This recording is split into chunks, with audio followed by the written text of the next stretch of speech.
Hey everyone, this is Katie again with this ATC tip of the week. We're going to finish talking about concussions, finally I know.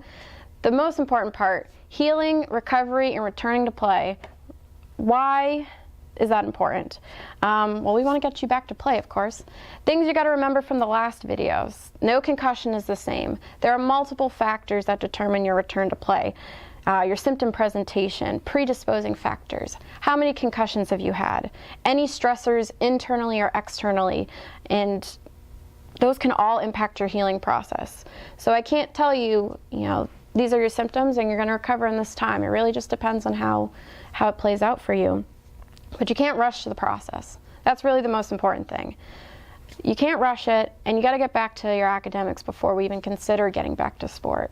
If you're not able to sit in class and focus and multitask on different events that you're trying to do, listen to the teacher talk, read the PowerPoint, take an exam, how are you supposed to be successful in a sports setting where you're trying to react to something very quickly or multitask?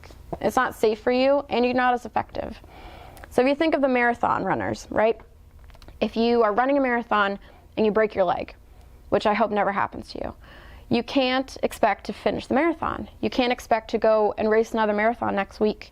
Your body needs time to heal, and then you need to relearn to walk with crutches. You need to learn to walk without, and then start your progression back to running. The same thing applies to concussions. You have a concussion, you're used to doing class and academics in a certain way, but you've got to remember that you're relearning how to do certain activities with a headache, with all these other symptoms you might have. So you might need to slow it down and go back a step, and maybe not study as long as you're used to. Maybe read your PowerPoints on paper instead of on the board. You can't rush the process is really the moral of the story. It takes time to heal, and the more you try to push it, the longer it typically takes for you to get back. So who's here on campus to really help support you through this healing process? You have, of course, us. You have the health center. You have counseling services in case you need to talk through some of the things that might be going on emotionally. You have your academic deans, your professors. You have so many people on campus. Accessibility services are all here for you to help get you through academically, sport-wise, and just personally get back to what's normal for you. Please remember to check with a healthcare professional if you have any medication questions during a concussion. All medications can affect differently, so talk to someone specifically if you have questions about that. And really the big tips are, if you have a concussion, avoid screen time.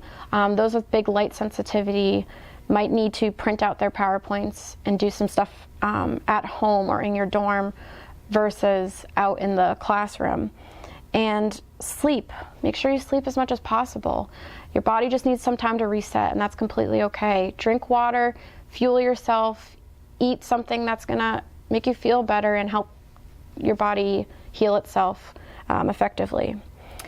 Hopefully you never have a concussion. Fingers crossed it never happens. But if unfortunately it does, I hope that these videos help give you a little insight on why they happen and how to get through them and take care of yourself.